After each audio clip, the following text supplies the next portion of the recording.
Students, they are like now. Today we learn Ghosh आघोष वर्ण। ये वर्ण जो हमारे थे अभी तक ऊपर हम वर्ण देख रहे थे। क्लास हमारा ये 4th है आज हिंदी का, जो UP police, MP police, Bihar police या यूपी टेट, सी टेट या जहां भी एसएससी, जहां भी हिंदी सिलेबस हमें देखने को मिलता है, सीरीज वाइज हम क्लासेस चल रहे हैं। जो पीछे क्लासेस नहीं देखे वो देख सकते हैं प्लेलिस्ट में जाके, और सारे कंप्लीट होते चले जा रहे हैं। स्वर, व्यंजन, स्वर कितने टाइप के, व्यंजन कितने टाइप के, कौन कौन से व्यंजन किस भाग में रखे गए हैं, कितने व्यंजन कितने टाइप के हैं। अब हमने यहाँ तक तो देख लिया था। आज हमारी क्लास में हम देखते हैं, आज हम देखते हैं स्वर यंत्रियों में लगे कंपन के आधार पर वर्णों के भेद। यानी वर्ण के भेद यहाँ देखे थे। कुल वर्ण कितने थे? 52, जिसमें से स्वर और व्यंजन दो भागों में बांटा गया था साधारणतः। स्वर में कितने थे? 11। व्यंजन में कितने थे? कुल व्यंजन 41 थे, मूल व्यंजन 33 थे।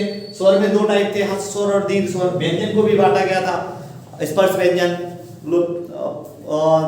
स्पर्श व्यंजन, आगत ध्वनि या अदर संयुक्त व्यंजन, उस तरह से बांटा गया था। उनके टाइप बांटे गए थे, 4 थे, 25 थे स्पर्श व्यंजन में, या कितने उच्चिष्ट व्यंजन, आगत ध्वनि। तो उनको हम देख चुके हैं पिछली क्लास में।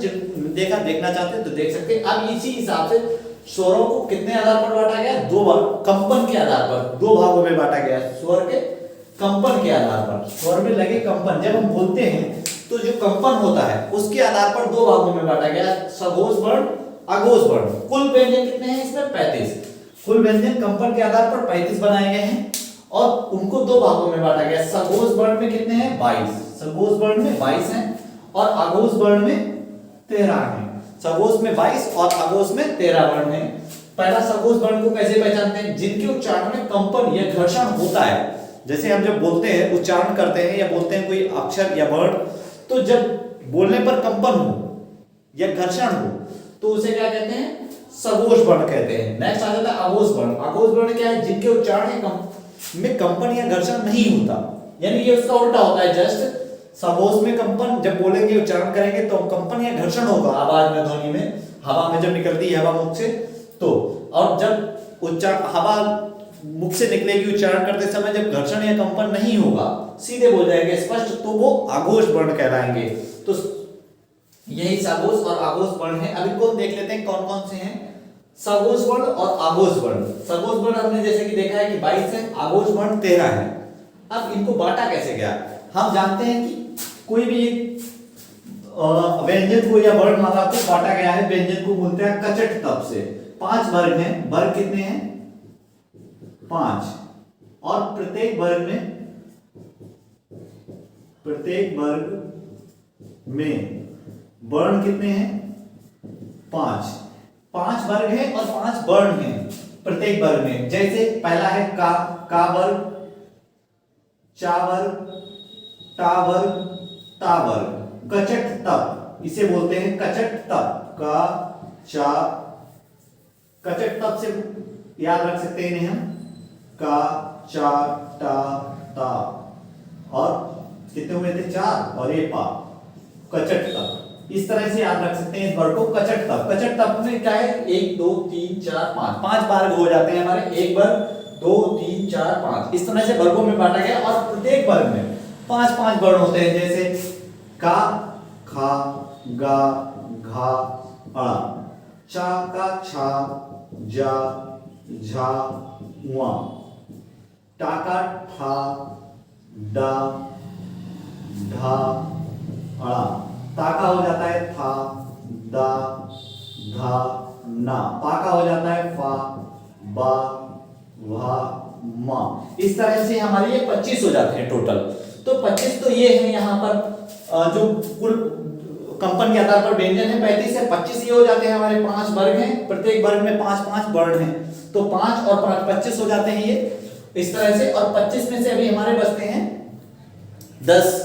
35 हैं तो 10 बचते हैं। 10 कौन से हैं? 10 हमारे हो जाते हैं 11 ला वा और सा सा सा हा और डा ढा। जो डबल अड़ा आता है या डबल अड़ा होता है या डा ढा, दो तरह से बनाए जाते हैं, उनको मिलाकर 4 ये हो जाते हैं और 4 ये हो जाते हैं, सा सा हा और 11 ला वा। 8 और 2 हो जाते हैं डा ढा। तो इस तरह से हमारे 35 पूरे हो जाते हैं। अब इनको बांटते कैसे हैं? कैसे पहचानेंगे? कंपन के आधार पर बोलना, पहचान पाना थोड़ा टफ हो जाता है। इसलिए एक ट्रिक है इसको कचट तब के फार्मूला के हिसाब से हम समझ सकते हैं। जैसे पहला वाला क्या है, 1 और 2 नंबर, 1 और 2, 1 और 2, यानी फर्स्ट और सेकेंड प्लेस पे जो है वो हमारे आगोश वर्ण में हम रख लेते हैं। देखा है जैसे कि फर्स्ट और सेकेंड, पहला और दूसरा किस में आ जाता है, इस वर्ग के पहला और दूसरा आ जाता है आगोश वर्ण में, और थर्ड समझ सकते हैं कि पहला और दूसरा हमारा आगोश वर्ण में आ जाता है। जैसे का और खा, इसमें से आ गया पहले का चक्कर, सेकंड वर्ग के दूसरे में चा और छा, तीसरा टा और खा, ता और था, पा और फा, यहां तक हम देखते हैं पा और फा तक दूसरे, और 3 4 5, 3 4 5, 3 4 5, 3 4 5, 3 4 5, यानी सारे वर्ग के 3 और 4 5 ये इधर ले आते हैं सागोश वर्ण में, ये ग्रुप आ जाता है।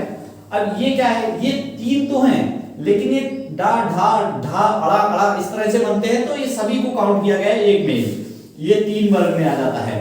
तो इस तरह से यहां ले आते हैं हमारे।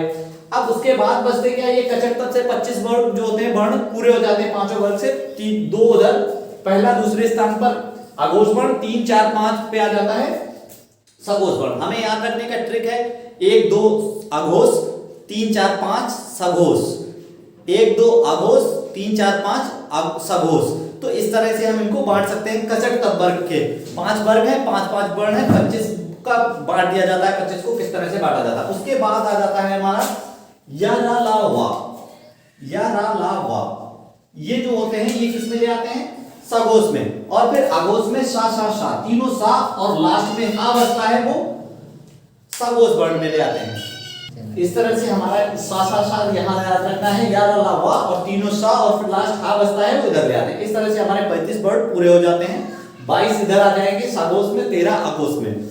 और इसको याद रखेंगे हम, क्योंकि यहाँ एग्जाम में पूछा जाता है कि का या खा कौन से वर्ण से आता है, कंपन के आधार पर किस भाग में बांटा गया है। तो हम वैसे तो व्यंजन और स्वर में रखेंगे, व्यंजन है ये, व्यंजन किस टाइप का, स्पर्श व्यंजन है, का खा गा खा, या जो भी जहां भी रखा गया है उसको उस हिसाब से याद रखेंगे। लेकिन कंपन के आधार पर जब पूछेंगे तो आगोश वर्ण और सागोश वर्ण याद रखना है। एग्जाम में थोड़ा सा कंफ्यूजन होता है कि हम व्यंजन को स्पर्श व्यंजन, आगत ध्वनि या उच्चिष्ट व्यंजन के हिसाब से बांट देते हैं, वो नहीं होगा यहाँ। यहाँ जब कंपन की बात की जाए तो सगोश और आगोश का याद रखना है। आगोश में 1 2 और सागोश में 3 4, सागोश में 3 4 5 की तरह बांटेंगे, और फिर 11 लावा और सा सा सा और हा फिर इधर आ जाएगा। इस तरह से हमारे कंप्लीट हो जाएंगे। नेक्स्ट वीडियो में हम, नेक्स्ट आने वाली वीडियो में हम जो प्रण या महाप्रण 2 भागों में व्यंजन को या वर्णों को बांटा गया है उसको देखेंगे कि किस तरह से प्रण और महाप्रण में 2 भागों में बांटा गया है।